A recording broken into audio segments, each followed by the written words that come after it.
This is the skin I repaired yesterday, and there was one or two holes. If you saw the video yesterday, you'll have seen me stick down the scales here and here. They're from between 1950 and 1960 lizard skin, and due to dryness and being warm when they were dry, the skins had cracked here. Just a little bit of scale had lifted there, so I managed to poke the scales back down with a little bit of glue. It had just lifted, it hadn't actually split all the way through. This area here, bring it a bit close to the lens. This area here had split right through, completely all the way through to the lining. So there's a small patch on the back. If you saw the previous video, you'd see me threading the patch through. And it's came out reasonably well. And there is a little bit of surface glue, which it's on the surface, but it'll rub away with the tip of my finger. With a bit of friction, I'll be able to sort of take 4 or 5 minutes of just careful sort of rolling, and it peels away. The skin's very dry. With the moisturiser, and the skins will soften, and the different areas of colour will blend in. So I'm quite pleased with that. Let's just have a look at the other one. And this one was far less serious. Where is the damage? Just bring it into the camera. I'll have to turn it back to my eye. It was here. The damage was here. It wasn't ripped all the way through, just the edges of the scales were peeled up. And if you saw the other video, you'd have seen me repair that. I've actually got some more trees here, because these are good on the length, but there's a little bit baggy across the vamp here. I do want to get rid of those wrinkles in the vamp. I've got some more. Let's see if these are a better fit. They look a bit bigger across the vamp. So these might be more ideal. Yes, they are. There's plenty more. Yeah, more size there, it fills out that gap. Let's just do the other one before I forget. Really what I need to do today, I'm not going to be doing any more gluing, I'm not going to be doing any more stripping of skin. What I need to do, the edges of the welting and the soles are kind of got a lot of crusty old polish and sole edging, and it's a bit of a mess. It's a little bit like when your nails are nicely varnished and it gets all chipped and you put more varnish on the chips. It never looks very good, so it's got to be stripped back. So I'm going to strip this edge back. Also, I'm going to very, very lightly strip the sole. There's a bit of a glaze on the sole. It'll be, I don't know, whatever's been on the pavement, bits of diesel oil mixed with water, and it just leaves a film on the surface. And I do want to moisturise these soles. Obviously the tops and the internals will get moisturised, but it's very important to do the sole. It's only skin and it does dehydrate. It's very thick, but nonetheless it dehydrates and it cracks quite severely across here when the shoe gets warm.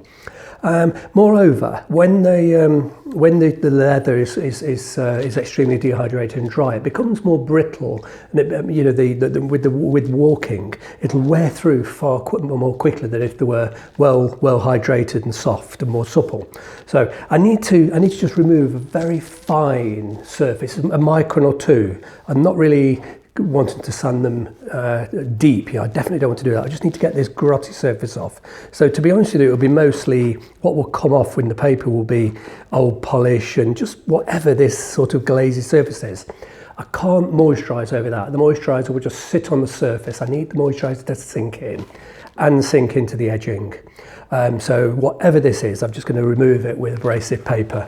I'm going to pop on a pair of gloves. I can't stand the feel of this abrasive paper. It really sort of sets my teeth on edge. So I've got these scruffy looking gloves.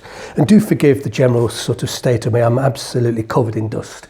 Once again, I'm working in my hair salon, which is closed down at the moment due to COVID-19, and I'm completely refitting, restoring and refurbishing the place, and I've been wearing these clothes to do it.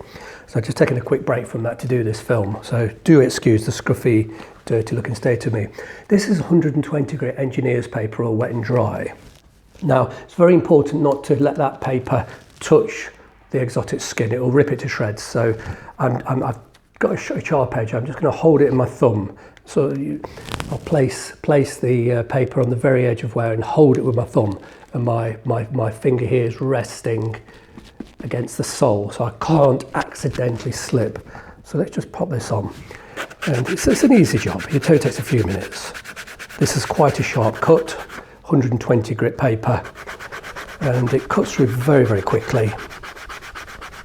I'm not going to do this whole thing on camera, it's awfully boring to watch. I'll just give you a quick idea of what's involved. I need a brush just to brush some of this away. Now, it's very important to keep this sharp paper off the top of the welting wherever possible, because fine shoes do have a detail around the edge. It's done with a metal wheel, and it's just a tiny little, it's called a fudge wheel. I don't want to remove that detail there. So just being very, very careful not to touch the skin. It's the exotic skin. Lizard skin is the word I'm fishing around for. And this is, it's iguana skin, to be precise. There we go, there's one cut. Just give that a quick rub to get rid of the dust. I've got a much finer paper. This is 320 grit. So let's just take a little strip of that. And of course I'll do the same on the heel with the sharp paper. Cut the heel back. There's a little bit of detailing around there. If the camera will pick that up, it's done with a little wheel.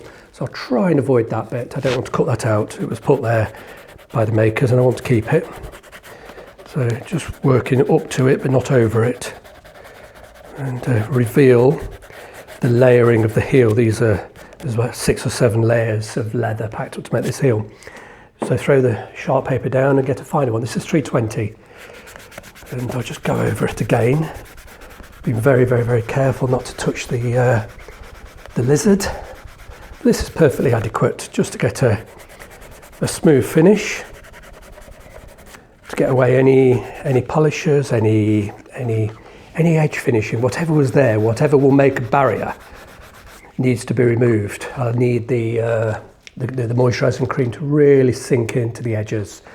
And I'm just going to, as I told you, I'm going to sand the soles very slightly. Let's just fold that paper over.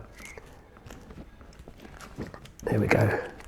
Yeah, we'll fold that paper over, and I'm not going to go mad. I don't want to cut the sole away. I just need to get rid of this shiny glaze type effect.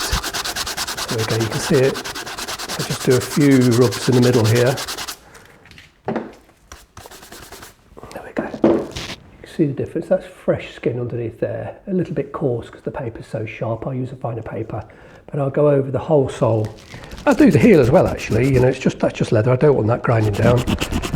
And just spend maybe 10 minutes on each shoe. I'm not going to film the whole process. It's laborious to watch, but quite an important, and especially in this area, it really does crack on an old shoe there if you don't moisturise it, and you need to allow the moisturiser to be able to full access to be able to be absorbed into the skin, get off any barriers. This is what I'm doing here, removing the grotty 1950s or 1960s residues, and then I'll take the finer paper. Of course I'll do a much better job. I'll spend a good few minutes and use the finer paper just to give it a nice smooth surface, free of any residues. And then I'll just there we go. That's just I'm breathing this in, but that's really about it. Of course that's not finished, just give you an idea on camera. It'll take me a good 10 minutes to do each shoe. I'll go, obviously, once again, go all the way around, but you can make a much better job. But you don't need to see the whole thing on camera. And then I will take the solvent methylated spirit, and I'll give the sole a quick wipe all the edges down, allow it to dry. And we'll come back to this tomorrow. I'll show you another film tomorrow. Next time you see this shoe, it will be very, very pale all around the edge here. That'll be completely cut in the way I've just demonstrated. I'll have just spent a lot more time. Both sides, heel, trying to avoid the little detail around the edges here. If we get it close, yes, you just see it. There's a little wheeled detail around there, which is put on by the makers. They don't want to lose that. That'll still be there.